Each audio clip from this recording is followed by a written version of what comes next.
സ്നേഹനന്ദനങ്ങൾ പ്രിയുള്ളവർ, പാഠഭേദത്തിൻ്റെ ഒരു പുതിയ പാഠത്തിലേക്ക് എല്ലാ മാന്യപ്രേക്ഷകരെയും സ്വാഗതം ചെയ്യുകയാണ്. വലിയൊരു സാമൂഹിക പ്രശ്നമാണ് ഇന്ന് പാഠഭേദത്തിലൂടെ ഞാൻ ചർച്ച ചെയ്യുന്നത്. ഫിലിം ഡയറക്ടർ രഞ്ജിത്തിൻ്റെ അറസ്റ്റൊക്കെ കഴിഞ്ഞ ദിവസം നമ്മുടെ മലയാളം മാധ്യമങ്ങളിൽ നിറഞ്ഞു നിൽക്കുന്ന വാർത്തയാണ്. സിനിമ കേന്ദ്രീകൃതമായി നടക്കുന്ന പീഡന അനുഭവങ്ങൾക്ക് ഒരു ഉദാഹരണം കൂടെ ലഭിച്ചിരിക്കുന്നു. സിനിമാ ഫീൽഡിൽ നടക്കുന്ന ഇത്തരത്തിലുള്ള അതിക്രമങ്ങളെക്കുറിച്ച് ഈ കഴിഞ്ഞ കുറേ നാളുകളായിട്ട് വാർത്തകൾ വരാറുണ്ട്. വലിയ പ്രതിഷേധങ്ങൾ പ്രത്യേകിച്ചും നടിമാരുടെ ഭാഗത്തു നിന്ന് അങ്ങനെയുള്ള ശബ്ദങ്ങളൊക്കെ നമ്മൾ കേൾക്കുന്നുണ്ട്. അതുകൊണ്ടൊക്കെ ഇങ്ങനെയുള്ള അനുഭവങ്ങൾക്ക് കുറവ് വന്നു എന്നായിരുന്നു നമ്മളൊക്കെ ചിന്തിച്ചത്. പക്ഷേ ഒരു പുതിയ വാർത്തയും കൂടെ വന്നിരിക്കുന്നു. രഞ്ജിത്ത് അറസ്റ്റിലായിരിക്കുന്നു. ഈ രഞ്ജിത്തിൻ്റെ അറസ്റ്റ് മാത്രമല്ല, ഞാൻ താമസിക്കുന്ന മഹാരാഷ്ട്രയിൽ ഇപ്പോൾ കോളിളക്കം സൃഷ്ടിച്ചുകൊണ്ടിരിക്കുന്ന ഒരു വലിയ പീഡന വാർത്ത. അതിനകത്ത് കേന്ദ്ര കഥാപാത്രം പൊളിറ്റിക്കൽ ലീഡറൊന്നുമല്ല, പക്ഷേ പൊളിറ്റിക്കൽ ലീഡർമാരെയൊക്കെ പോക്കറ്റിലിട്ട് വെച്ചുകൊണ്ട് നടക്കുന്ന ഒരു അസ്ട്രോളജിയർ, ഒരു ബാബ എന്ന് വിളിക്കാം, ഒരു കള്ള മനുഷ്യദൈവം എന്ന് വിളിക്കാം, അയാളാണ് ഇപ്പോൾ അറസ്റ്റിലായിരിക്കുന്നത്. ശരിക്കും മഹാരാഷ്ട്രയിൽ ഇരുന്നു കൊണ്ട് അത്ര പവർഫുള്ളായിട്ടുള്ള ആളുകൾക്കെതിരെ സംസാരിക്കുക എന്ന് പറഞ്ഞാൽ തന്നെ അത് വലിയൊരു റിസ്ക്കാണ്. പക്ഷെ പ്രേക്ഷകരുടെ അറിവിലേക്ക് ചില കാര്യങ്ങൾ പറഞ്ഞു തരികയാണ്. ഇന്നത്തെ പാഠഭേദത്തിൻ്റെ വീഡിയോയിൽ ഇങ്ങനൊരു പാഠഭേദം ചെയ്യുവാൻ കാരണമായി തീരുന്നത് ഈ അടുത്ത സമയങ്ങളിൽ കണ്ട 3 ലൈംഗിക അതിക്രമ കേസുകളാണ്. ഒന്ന് റീസെൻ്റ്ലി ഇപ്പോൾ കാണുന്ന ഡയറക്ടർ രഞ്ജിത്തിൻ്റെ, അതുപോലെ തന്നെ മഹാരാഷ്ട്രക്കാരനാകുന്ന ഈ ഡോങ്കി ബാബ എന്ന് പറയും, അല്ലെങ്കിൽ കള്ള മനുഷ്യദൈവം. മൂന്നാമത് കേരളത്തിലെ യൗവനക്കാരുടെയൊക്കെ ആരോമലായിട്ടുള്ള രാഹുൽ മാങ്കൂട്ടത്തിലിൻ്റെ പ്രശ്നങ്ങൾ ഒന്ന് ഒതുങ്ങി നിൽക്കുകയാണ്. പക്ഷേ ഈ കൂട്ടത്തിൽ അതും കൂടെ രണ്ടഭിപ്രായം പറഞ്ഞേ മതിയാകുകയുള്ളെന്ന് എനിക്ക് തോന്നുന്നു. ഈ 21-ാം നൂറ്റാണ്ടിലും ഇങ്ങനെയുള്ള അതിക്രമങ്ങൾ നടക്കുന്നു എന്ന് കാണുമ്പോൾ അത് എത്ര ദുഃഖകരമാണ്. പ്രത്യേകിച്ചും മഹാരാഷ്ട്രയിൽ നടന്ന സംഭവം, അശോക് ഖരാട്ട് എന്ന് പറയുന്ന ഒരു കള്ളസന്യാസി അല്ലെങ്കിൽ ബാബ, കണ്ടാൽ ബാബയെന്നൊന്നും തോന്നത്തില്ല കേട്ടോ, കോട്ടും ടൈയൊക്കെ കിട്ടിയാണ് ആൾ നടക്കുന്നത്. അദ്ദേഹം പല പേരിലാണ് അറിയപ്പെടുന്നത്. ക്യാപ്റ്റൻ എന്ന് അദ്ദേഹം വിളിക്കപ്പെടുന്നു. കാരണം പണ്ട് മർച്ചൻ്റ് നേവിയിൽ 10-20 വർഷങ്ങൾ ഇദ്ദേഹം ക്യാപ്റ്റനായിരുന്നു. ഈ മർച്ചൻ്റ് നേവിയിലൊക്കെ ഉണ്ടായിരുന്ന സമയങ്ങളിൽ ലോകത്തിൽ ഒത്തിരി രാജ്യങ്ങളൊക്കെ സന്ദർശിച്ചു. നല്ല അറിവൊക്കെ ഉണ്ടതുകൊണ്ട്. മാത്രമല്ല 10-20 ഭാഷകൾ ഇയാൾ സംസാരിക്കും. അപ്പോൾ മഹാരാഷ്ട്രയിലെ ഒരു ഗാവിൽ നിന്ന് ഉള്ള മനുഷ്യനായതുകൊണ്ട് ആ ഗ്രാമക്കാർക്ക് ആ ഗ്രാമത്തിലെ ഏറ്റവും സക്സസ്ഫുള്ളായിട്ടുള്ള മനുഷ്യനായിരുന്നു ഈ അശോക് ഖരാട്ട് എന്ന് പറയുന്നത്. 20ഓളം ഭാഷ സംസാരിക്കുന്ന മനുഷ്യൻ. ഗ്രാമക്കാരൊക്കെ അഭിപ്രായം ചോദിക്കാനൊക്കെ ഇയാളുടെ അടുക്കൽ ചെല്ലും. മാത്രമല്ല സൗത്ത് ഇന്ത്യൻ ഭാഷകൾ സംസാരിക്കും. ഈ നമ്മുടെ തമിഴും ഒക്കെ നന്നായിട്ട് സംസാരിക്കും. അപ്പോൾ അങ്ങനെ വന്നപ്പോൾ ഇവരോർത്തു, ഇയാൾ ഒരു ദൈവത്തെ പോലെ ഒരു മനുഷ്യനാണ്, അല്ലെങ്കിൽ പിന്നെ ഈ സൗത്ത് ഇന്ത്യൻ ഭാഷയൊക്കെ സംസാരിക്കുമോ? അപ്പോൾ സൗത്ത് ഇന്ത്യൻ ഭാഷയൊക്കെ സംസാരിച്ച് നെറ്റിക്ക് ചന്ദനക്കുറിയൊക്കെ വാരി വലിച്ചിട്ട് ഇയാൾ ഇങ്ങനൊരു കൊച്ചു ദൈവമായിട്ടങ്ങ് ആ ഗ്രാമത്തിൽ മാറുകയാണ്. ഗ്രാമത്തിലുള്ളവരുടെ ഒരറിവില്ലായ്മ എന്ന് പറയാം. കാരണം അവർ നോക്കിയപ്പോൾ അവരുടെ ഗ്രാമത്തിൽ നിന്ന് ഇത്രയും അറിവുള്ളൊരു മനുഷ്യൻ ദൈവം അല്ലാതെ പിന്നെ ആരാകും? അങ്ങനെ ഇടയ്ക്കിടയ്ക്ക് ഇയാൾ ഗ്രാമത്തിലുള്ള ആളുകളോട് ഭാവി പറയാനൊക്കെ തുടങ്ങി. പിന്നെ കുറച്ച് കഴിഞ്ഞപ്പോൾ ആളുകളുടെ ജനന തീയതി ചോദിച്ചു വാങ്ങിച്ചിട്ട് അത് വെച്ചുകൊണ്ട് പ്രവചനങ്ങൾ നടത്താൻ തുടങ്ങി. പെട്ടുപിഴച്ച കുറേ പ്രവചനങ്ങളൊക്കെ അങ്ങ് നടന്നു. അപ്പോൾ ഗ്രാമത്തിലെ അറിയപ്പെടുന്ന ഒരു അസ്ട്രോളജിയർ, ഒരു കൊച്ചു ദൈവമായിട്ടൊക്കെ ഈ അശോക് ഖരാട്ട് ഇരിക്കുന്ന സമയത്താണ് മഹാരാഷ്ട്രയുടെ ചീഫ് മിനിസ്റ്റർ ഏക്നാഥ് ഷിൻഡെ എങ്ങനെയോ അറിഞ്ഞു ഇങ്ങനെ ഭാവി പറയുന്നൊരു പാർട്ടിയുണ്ടെന്ന്. ഇദ്ദേഹത്തെ കാണാൻ ചെന്നു. അങ്ങനെ ഏക്നാഥ് ഷിൻഡെ ഈ പറഞ്ഞ അശോക് ഖരാട്ടിനെ കാണാൻ ചെന്നതോടുകൂടെ അശോക് ഖരാട്ടിൻ്റെ നക്ഷത്രം അങ്ങ് തെളിയുകയാണ്. മുഖ്യമന്ത്രി വരെ വന്ന് ഭാവി ചോദിച്ച ആളല്ലേ. പിന്നെ അറിഞ്ഞും കേട്ടും പൊളിറ്റീഷ്യൻസ് വരാൻ തുടങ്ങി, IPS ഓഫീസേഴ്സ് വരാൻ തുടങ്ങി, രാഷ്ട്രീയക്കാരും ബ്യൂറോക്രാറ്റ്സും ഒരു വലിയ നിര ഇയാൾക്ക് വേണ്ടി കാത്തു നിൽക്കാൻ തുടങ്ങി. അങ്ങനെ അയാളുടെ വ്യവസായം ഒന്ന് വളർന്നപ്പോൾ അയാൾ ഗ്രാമത്തിൽ നിന്ന് മാറി നാസിക്കിൽ ഒരു ഓഫീസൊക്കെ എടുത്ത് പതിയെ അയാളുടെ താവളം നാസിക്കിലേക്ക് അങ്ങ് മാറ്റി. അതോടുകൂടി ഈ അശോക് കരാട്ട് വലിയ പോപ്പുലറായിട്ട് മാറി. ഇഷ്ടംപോലെ രാഷ്ട്രീയക്കാർ, പിന്നെ ഭയങ്കര പോലീസ് ഓഫീസേഴ്സ്, ഉന്നത ഉദ്യോഗസ്ഥന്മാർ, IPS, IAS ഒക്കെ ഇയാളുടെ ഭക്തജനങ്ങളായി മാറി. ഇപ്പോഴും ഈ ഒരു പ്രശ്നത്തിൽ അകപ്പെട്ട് ഇയാൾ അറസ്റ്റിലായി കഴിഞ്ഞപ്പോൾ മഹാരാഷ്ട്ര വനിതാ കമ്മീഷൻ ചെയർപേഴ്സൺ രൂപാലി ചക്നാക്കറിന് രാജിവെക്കേണ്ടി വന്നു. കാരണം രൂപാലി ചക്നാക്കർ ഇദ്ദേഹത്തിൻ്റെ ഒരു ഫോളോവറാണ്. ഒരു വീഡിയോ വെളിയിൽ വന്നു. രൂപാലി ചക്നാക്കർ തറയിൽ ഇരുന്ന് ഇയാളുടെ കാല് കഴുകുന്ന ഒരു വീഡിയോ പുറത്തു വന്നു. അപ്പോൾ ഓർക്കണം ഈ ആൾ ആരാണെന്നുള്ളത്. രസകരമായ സംഗതി, ഇയാൾ പീഡിപ്പിക്കുന്ന, സ്ത്രീകളെ അബ്യൂസ് ചെയ്യുന്ന വീഡിയോകൾ ലീക്കൗട്ടായി. ആരെ? ഈ പറഞ്ഞ മനുഷ്യദൈവം. ഏറ്റവും രസകരമായ സംഗതി, ഈ അബ്യൂസ് ചെയ്യപ്പെട്ടതൊന്നും സാധാരണക്കാരി സ്ത്രീകളായിരുന്നില്ല. ഈ പറഞ്ഞ അധികാരത്തിൻ്റെ ഇടനാഴികളിലെ ശക്തന്മാരുടെ ഭാര്യമാരും മക്കളും. കേൾക്കണേ, എന്തൊരു വലിയ സംഭവമാണ്. മഹാരാഷ്ട്രയെ ഇളക്കി മറിക്കുന്നൊരു കേസ്. പക്ഷേ ഞാൻ പറഞ്ഞല്ലോ, ഇതിനകത്ത് ഉൾപ്പെട്ട് നിൽക്കുന്നവരൊക്കെ വളരെ ഉന്നത നിലവാരത്തിലിരിക്കുന്ന ആളുകളായതുകൊണ്ട് പത്രലേഖകർക്ക് പോലും ഈ കേസിനെ കുറിച്ച് സംസാരിക്കാൻ ഭയമാണ്.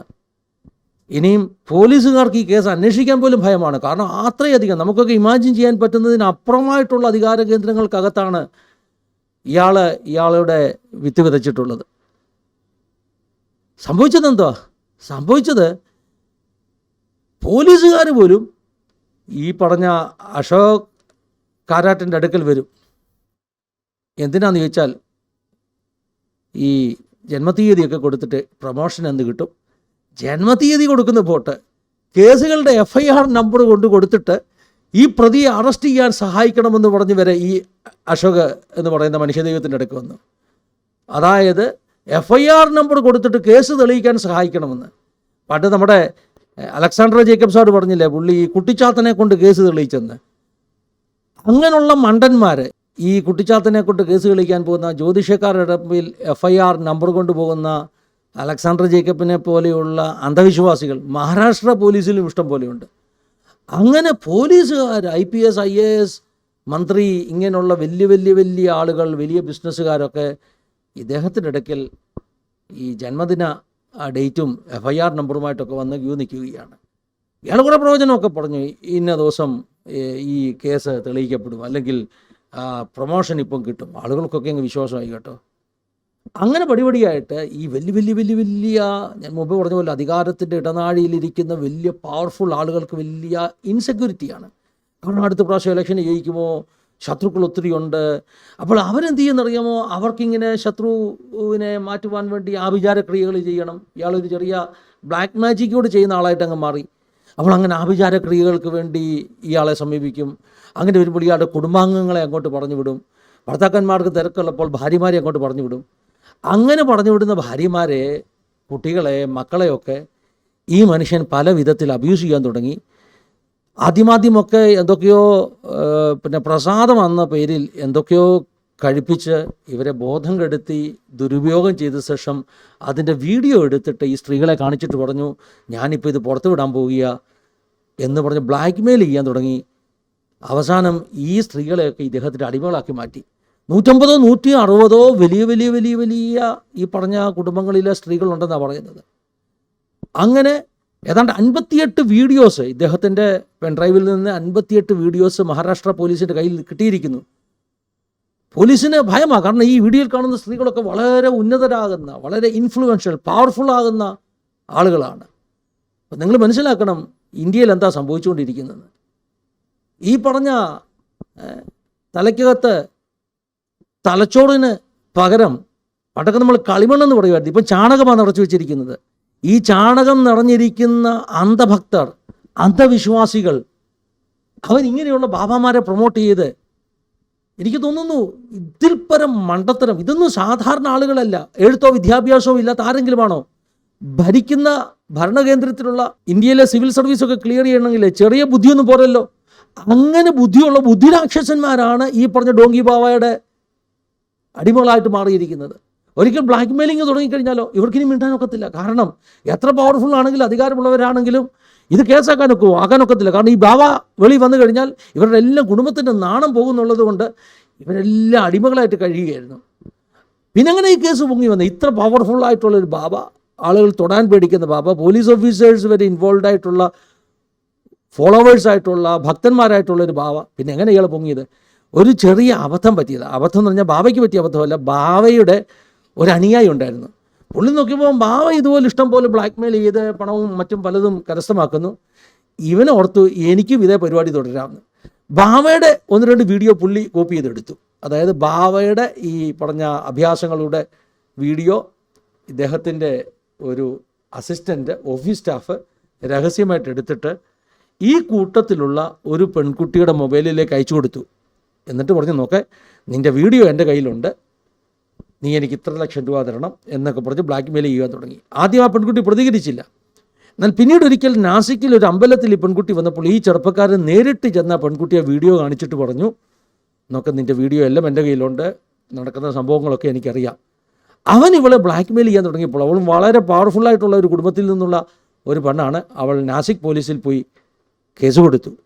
അങ്ങനെയാണ് കേസ് ആരംഭിക്കുന്നത്. ഇവൾ വളരെ പവർഫുള്ളായിട്ടുള്ള പെൺകുട്ടി ആയതുകൊണ്ട് ബാബ ഇതിനകത്തുണ്ടെന്ന് അറിയാതെയാണ് സത്യത്തിൽ പോലീസ് കയറി ഈ അസിസ്റ്റൻറ്റിനെ അറസ്റ്റ് ചെയ്യുന്നത്. കാരണം ഇത് ഈ അസിസ്റ്റൻ്റ് എന്തോ ബ്ലാക്ക് മെയിൽ ചെയ്യുകയാണെന്ന് ഓർത്താണ് അസിസ്റ്റൻറ്റിനെ അറസ്റ്റ് ചെയ്യുന്നത്. മാത്രമല്ല, കിട്ടിയ വീഡിയോയ്ക്കകത്ത് ബാബയുടെ മുഖം ഈ അസിസ്റ്റൻ്റ് മാസ്ക് ചെയ്തിരുന്നു. പെൺകുട്ടിയുടെ മുഖം മാത്രമേ ഉള്ളായിരുന്നു. പോലീസിന് മനസ്സിലായില്ല ഓപ്പോസിറ്റ് നിൽക്കുന്ന പുരുഷൻ ആരാന്ന് മനസ്സിലായില്ല. അവസാനം ഇവനെ പൊക്കി കഴിഞ്ഞപ്പോൾ വേണ്ടേ പടിപടിയായിട്ട് കഥകൾ പുറത്തു വരുന്നു. ഈ വീഡിയോ എല്ലാം ഈ ബാബയുടെ വീഡിയോയാണ്.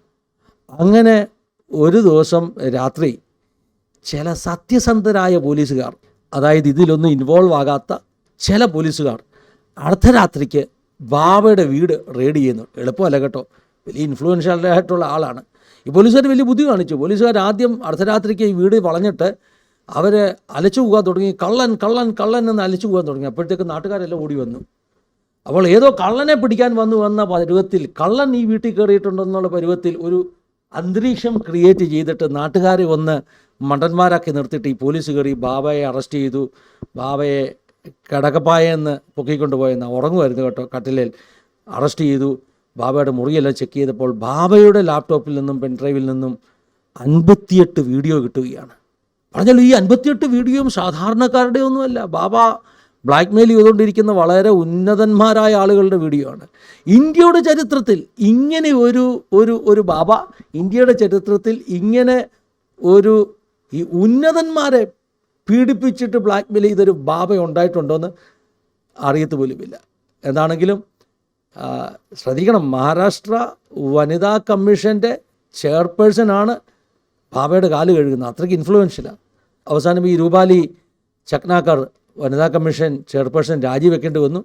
അവർ മീഡിയയിലൊക്കെ വന്നിട്ട് അവർ പറഞ്ഞു, ആ വീഡിയോയിൽ കാണുന്ന ഡേറ്റ്, അതായത് ബാബയുടെ കാലൊക്കെ കഴുകുന്ന കുറേ വീഡിയോസ് ഉണ്ട്, ആ വീഡിയോയിൽ കാണുന്ന ഡേറ്റിൽ അവർ മറ്റ് സ്ഥലത്തായിരുന്നു എന്നൊക്കെ സ്ഥാപിക്കാനൊക്കെ ശ്രമിച്ചു. എന്തായാലും പഴയ എൻ സി പി ഇപ്പോൾ മഹാരാഷ്ട്രയിൽ BJPയോടൊപ്പം ഭരിക്കുന്ന NCPയുടെ ഒരു നേതാവാണ് ഈ രൂപാലി. രൂപാലിക്ക് സ്ഥാനമൊക്കെ നഷ്ടപ്പെട്ടു. അറിയില്ല ഈ കേസ് എവിടെ വരെ എത്തുമെന്ന്. കാരണം ഞാൻ പറഞ്ഞതുപോലെ ഇത് വളരെ ശക്തന്മാർ ഇൻവോൾവ് ആയിട്ടുള്ള ഒരു കേസാണ്. അധികാരത്തിൻ്റെ ഇടനാഴികളിൽ നടക്കുന്നത് എന്താണെന്ന് നമുക്ക് ആർക്കും ഊഹിക്കാൻ പോലും പറ്റുകയില്ല. പ്രിയമുള്ളവർ, ഇന്ത്യ എന്ന രാജ്യം മഹാരാഷ്ട്രയിൽ അല്ലേ, ഈ പറഞ്ഞ ഈ അടുത്ത സമയത്താണ് മഹാരാഷ്ട്രയിൽ മതപരിവർത്തന നിരോധന നിയമങ്ങളൊക്കെ പാസ്സാകുന്നത്. ഈ അടുത്ത സമയത്താണ് മഹാരാഷ്ട്രയിൽ ചില ദേവദാസന്മാർക്കെതിരെ ഈ പറഞ്ഞ ബ്ലാക്ക് മാജിക് നിയമങ്ങളൊക്കെ ഉൾപ്പെടുത്തി കേസെടുത്തിട്ടുള്ളത്. ഒരു ദോഷവും ചെയ്യാത്ത, ആർക്കും ഒരു ദോഷം ചെയ്യാത്ത, സത്യസുവിശേഷം പറയുന്ന, യേശുവിനെക്കുറിച്ച് പറയുന്ന, സ്നേഹത്തിൻ്റെ സുവിശേഷം പറയുന്ന ദൈവദാസന്മാർക്കെതിരെ വാളെടുക്കുന്ന, കേസെടുക്കുന്ന അതേ സംസ്ഥാനത്ത് ഒരു ബാവ, ആരെങ്കിലും അത്താഴപ്പട്ടിണിക്കാരൻ്റെ വീട്ടിലല്ല കേട്ടോ, വലിയ അധികാരത്തിൻ്റെ ഇടനാടിയിലുള്ള വലിയവരുടെ വീട്ടിൽ ബാബ അദ്ദേഹത്തിൻ്റെ മിടുക്ക് തെളിയിച്ചിട്ട് വീഡിയോ എടുത്ത് ബ്ലാക്ക് മെയിൽ ചെയ്തുകൊണ്ടിരിക്കുക എന്ന് കേൾക്കുമ്പോൾ നമ്മുടെ ഈ നേതാക്കന്മാർ, ഈ ബ്യൂറോക്രാറ്റ്സ്, ഈ ഓഫീസേഴ്സ്, ഇവരൊക്കെ ശരിക്കും ഈ മണ്ടന്മാരാണോ പൊട്ടന്മാരാണോ എന്ന് നമുക്കങ്ങ് ചോദിക്കാൻ തോന്നിപ്പോവുകയാണ്. ഈ നൂറ്റാണ്ടിലും ഇങ്ങനെ ബാബാമാരുടെ കാല് കഴുകി, ഇങ്ങനെ അന്ധവിശ്വാസങ്ങളിൽപ്പെട്ട്, ഇങ്ങനെ ബ്ലാക്ക് മാജിക് ഒക്കെ ചെയ്ത് ജീവിക്കുന്ന ആളുകളുണ്ടല്ലോ. ശരിക്കും വേലി തന്നെ വിളവ് തിന്നുക എന്ന് പറയാറില്ലേ, അങ്ങനെ വിളവ് തിന്നുന്ന ഒരു അനുഭവം. എന്താണെങ്കിലും ഇത് വലിയ കോളിളക്കം സൃഷ്ടിക്കേണ്ട ഒരു കേസാണ്. പക്ഷേ ഈ മഹാരാഷ്ട്രയിലൊരു രീതി, കേരളത്തിലൊക്കെ ആയിരുന്നെങ്കിൽ ഇതിപ്പോൾ ഭയങ്കര സംഭവമായേനെ, പ്രതിപക്ഷം ഇളകിയേനെ. മഹാരാഷ്ട്രയിൽ ഒരു അനക്കം പോലും കാണുന്നില്ല. എനിക്ക് തോന്നുന്നു ഒന്നിൽ പ്രതിപക്ഷം ഉറങ്ങി ചത്തുപോയിരിക്കുന്നു, അല്ലെങ്കിൽ പ്രതിപക്ഷത്തിന് പേടിയാണ്, അല്ലെങ്കിൽ പ്രതിപക്ഷത്തിലുള്ള ആളുകൾക്കും ഇതിനകത്ത് എന്തൊക്കെയോ ഭയം കാണും. കാരണം ഈ ബാബയുടെ കയ്യിൽ അവരുടെയും വീഡിയോ കാണും. എന്താണെങ്കിലും ഒരു വല്ലാത്ത പുകിലാണ് ഇന്ന് മഹാരാഷ്ട്രയിൽ നമുക്ക് ചുറ്റും കാണുന്നത്. കേസ് എവിടെ എത്തുന്നൊന്നും അറിയത്തില്ല. പിന്നെ നമ്മുടെ ഈ പൊതുജനം കഴുതയാണല്ലോ. കഴുതയായ പൊതുജനം ഇത്തരത്തിലുള്ളവരെ പിന്നെയും പിന്നെയും ജയിപ്പിച്ചു വിടും. അവർ രാജ്യത്തെ ഭരിച്ച് അങ്ങനെ രാജാക്കന്മാരായി സുഖിച്ചു വാഴും. ഈ കൊമരന് എന്നും കുമ്പിളിൽ കഞ്ഞി എന്ന് പറയുന്ന പോലെ പൊതുജനത്തിന് എന്നും അതേ പഴയ കുമ്പിളിൽ കഞ്ഞിയൊക്കെ കുടിച്ച് കഴിയാൻ ഇടയായിത്തീരും. ഇനി കേരളത്തിലേക്ക് ഇങ്ങി വരാം. കേരളത്തിലെ രണ്ട് സംഭവങ്ങൾ, ഈ പറഞ്ഞ രഞ്ജിത്തിൻ്റെ അറസ്റ്റ്, പിന്നെ രാഹുൽ മാങ്കൂട്ടത്തിൽ. ഈ രണ്ട് കാര്യത്തിലും മഹാരാഷ്ട്രയിലെ സംഭവങ്ങളുമായിട്ടുള്ള ഒരു ബന്ധമുണ്ട് പ്രിയമുള്ളവർ. ബന്ധം എന്താണെന്ന് ചോദിച്ചാൽ, ഇവിടെയും രാഷ്ട്രീയ പാർട്ടിയുമായിട്ടൊക്കെ വലിയ ബന്ധമുള്ളവരാണ് ഇവർ. മഹാരാഷ്ട്രയിലെ ബാബ രാഷ്ട്രീയക്കാർക്കാണ് പണി കൊടുത്തെങ്കിൽ ഇവിടെ രാഷ്ട്രീയ പാർട്ടിയുടെ അടുത്ത ആളുകളാണ് ഈ കേരളത്തിലും ഇങ്ങനെയുള്ള വിവാദങ്ങളിൽപ്പെട്ടിരിക്കുന്നത്. രഞ്ജിത്ത് ഒരു വലിയ ഇടത് സഹയാത്രികനാണെന്നുള്ളത് അദ്ദേഹം തന്നെ പരസ്യമായി പറഞ്ഞിട്ടുള്ള കാര്യങ്ങളാണ്. അപ്പോൾ രാഷ്ട്രീയ പാർട്ടിയുമായിട്ടൊക്കെ ബന്ധമുണ്ടെങ്കിൽ എനിക്ക് എന്തും ചെയ്യാമടെ എന്നൊരു അഹങ്കാരം ഇവരുടെയൊക്കെ അകത്തുണ്ട്. ആരെന്ത് ചെയ്യാൻ പറ്റും? പിന്നെ ഈ സിനിമാ ഫീൽഡിൽ ഇത്തരത്തിലുള്ള കുൽസിത പ്രവർത്തികളൊക്കെ അവരുടെ അവകാശം പോലെ കരുതുന്നത്. അതായത് പെൺകുട്ടികൾ ഈ ഫീൽഡിൽ വന്നാൽ ഇവർക്കൊക്കെ വഴങ്ങിക്കൊടുക്കണമെന്നുള്ളത് ഒരു അലിഖിത നിയമം പോലെ പണ്ടേ മുതലുണ്ടെന്നാണ് പറയുന്നത്. അപ്പോൾ ഈ രഞ്ജിത്തിനെ പോലുള്ളവർ അവർ മൃഗങ്ങളെ പോലങ്ങ് ജീവിക്കുക, മൃഗങ്ങളെ പോലങ്ങ് ജീവിക്കുക. നമുക്കിതിലൊന്നും ആരും നടപടിയെടുക്കത്തില്ലെന്നേ, ഞാൻ പഴയ പാർട്ടിക്കാരനാണെന്നേ. അപ്പോൾ ഇപ്പോൾ എന്താ സംഭവിച്ചെന്നറിയാം? ഇപ്പോൾ എന്തായാലും ഈ ഇലക്ഷൻ പ്രഖ്യാപിച്ചതുകൊണ്ട്, പെരുമാറ്റ ചട്ടങ്ങളുള്ളതുകൊണ്ട് ഗവൺമെൻറ്റിന് പോലീസിനോട് നേരിട്ട് നികടി പറയാനൊക്കത്തില്ല. ഈ സംഭവം ഒരു മാസം മുമ്പായിരുന്നെങ്കിൽ രഞ്ജിത്ത് അറസ്റ്റ് ചെയ്യപ്പെടുകയില്ലായിരുന്നു, അധികാരത്തിൻ്റെ കേന്ദ്രങ്ങളിൽ നിന്ന് ഇടപെടലുണ്ടാകുമായിരുന്നു. പക്ഷേ ഇപ്പോൾ ഇലക്ഷൻ പ്രഖ്യാപിച്ചതുകൊണ്ട് പോലീസ് സ്വതന്ത്രമായതുകൊണ്ട് രഞ്ജിത്ത് ദേ അകത്തായിരിക്കുന്നു. തെറ്റ് ചെയ്യുന്നവൻ ശിക്ഷിക്കപ്പെടണം, അതാണ് ആസാദിക്ക് പറയാനുള്ളത്. ഇനി രാഹുൽ മാങ്കൂട്ടത്തിനെ കുറിച്ച്, രാഹുൽ മാങ്കൂട്ടത്തിൽ വേട്ടയാടപ്പെട്ടവനാണ് എന്നൊക്കെ കഴിഞ്ഞ ദിവസങ്ങളിൽ നമ്മൾ മാധ്യമങ്ങളിലൂടെ കണ്ടു. രാഹുൽ മാങ്കൂട്ടത്തിൽ അഗ്നിശുദ്ധി ചെയ്ത് പുറത്തു വന്നു എന്നൊക്കെ നമ്മൾ കണ്ടു. ഈ അടുത്ത ദിവസങ്ങളിലൊക്കെ ചില പോസ്റ്റുകൾ ഞാനിങ്ങനെ കണ്ടുകൊണ്ടിരുന്നു. രാഹുൽ മാങ്കൂട്ടത്തിലിൻ്റെ രാഷ്ട്രീയത്തിലേക്കുള്ള തിരിച്ചുവരവിനെ നിങ്ങൾ അനുകൂലിക്കുന്നുവോ? സർവേയാ കേട്ടോ, നമുക്ക് വേണമെങ്കിൽ അനുകൂലിക്കാം അല്ലെങ്കിൽ ഇല്ല എന്നൊക്കെ രേഖപ്പെടുത്തുന്ന ഈ യൂട്യൂബ് പോളുകളൊക്കെ നടക്കുക. എനിക്കത് കാണുമ്പോൾ എൻ്റെ ധാർമ്മിക രോക്ഷം അങ്ങ് കത്തി ഉയരുകയാണ്. കാരണം രാഹുൽ മാങ്കൂട്ടത്തിൽ രക്ഷപ്പെട്ടത് എങ്ങനെയാണ്? കോടതി അദ്ദേഹത്തെ ഒഴിവ് കൊടുത്തത് എങ്ങനെയാണ്? ഉഭയസമ്മതപ്രകാരമുള്ള ബന്ധങ്ങളിലാണ് അദ്ദേഹം ഏർപ്പെട്ടിട്ടുള്ളത്. അതുകൊണ്ട് തന്നെ അത് റേപ്പ് എന്ന കാറ്റഗറിയിൽ പെടുന്നില്ല. പക്ഷേ ആ പറഞ്ഞതിൻ്റെ അർത്ഥം രാഹുൽ മാങ്കൂട്ടത്തിൽ സംശുദ്ധമാകുന്ന ഒരു വ്യക്തിത്വമാണെന്നാണോ? ഞാൻ എൻ്റെ അഭിപ്രായം തുറന്നു പറയുകയാണ്. രാഹുൽ മാങ്കൂട്ടത്തിനെതിരെ ആദ്യ സമയങ്ങളിൽ വിവാദങ്ങളുണ്ടായപ്പോൾ അല്പം സംശയത്തിൻ്റെ ആനുകൂല്യമൊക്കെ കൊടുത്ത് ഉമ്മൻചാണ്ടിയെ ക്രൂശിച്ചതുപോലെ ഇദ്ദേഹത്തെ ക്രൂശിക്കാനുള്ളൊരു ശ്രമമാണെന്നൊക്കെ അന്ന് ഞാൻ പറഞ്ഞിട്ടുണ്ട്. പക്ഷേ കാര്യങ്ങൾ വ്യക്തതയോടുകൂടി വെളിയിൽ വന്നപ്പോൾ നമുക്ക് മനസ്സിലാക്കാൻ കഴിയുന്നത് ഇദ്ദേഹം കിട്ടിയ അവസരങ്ങളൊക്കെ നന്നായിട്ട് ഉപയോഗിച്ച ഒരു ഗ്രേഡ് കുറഞ്ഞ, സ്വഭാവശുദ്ധി കുറഞ്ഞ ഒരു രാഷ്ട്രീയക്കാരൻ. അതുകൊണ്ട് നാളെ ഒരുപക്ഷെ മുഖ്യമന്ത്രിയാകാനുള്ള കപ്പാസിറ്റിയുള്ള ആളായിരിക്കാം അദ്ദേഹം.